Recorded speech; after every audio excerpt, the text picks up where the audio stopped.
secoli è una delle molte stazioni commerciali di Venezia.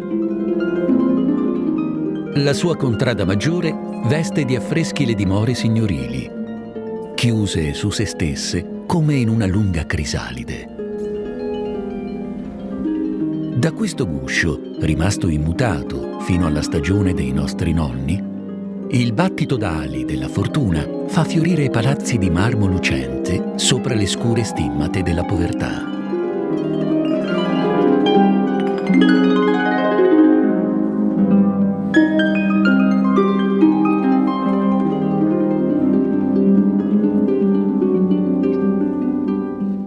Castelli costruiti da uomini con storie di vita nate lontano, che si legano insieme come in una tela di ragno. A migliaia attirati da imponenti alveari, dove quasi nello stupore di un miraggio, un'improvvisa grande ricchezza è prodotta per tutti. Il miele che guarisce molte paure e ispira i sogni. La trama di un incantesimo sociale che precorre di un decennio i tempi. Un ordinamento del vivere creativo fino all'onore del campus accademico,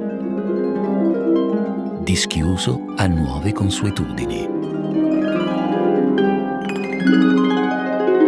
Piramidi luminose di cristalli e acciai come lenti dello spirito verso un mondo che ha i colori della libertà. Mausolei che disegnano gli orizzonti raggiunti, il significato mistico di un auspicio a non tramontare, l'icona pubblica della città.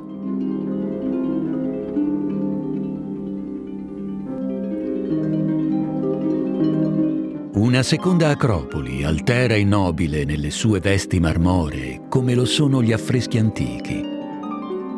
Apparsa dalle nebbie del nulla, è divenuta grande negli anni contati dalle dita di due mani.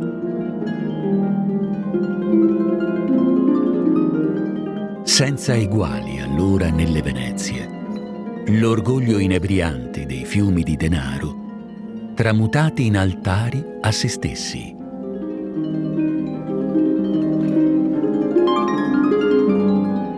Apogeo di uno spirito con nuove radici, che vuole essere lambito dagli aliti culturali e materiali più lontani, avvolto nelle fibre di una conoscenza fertile, partecipe della complessità del mondo.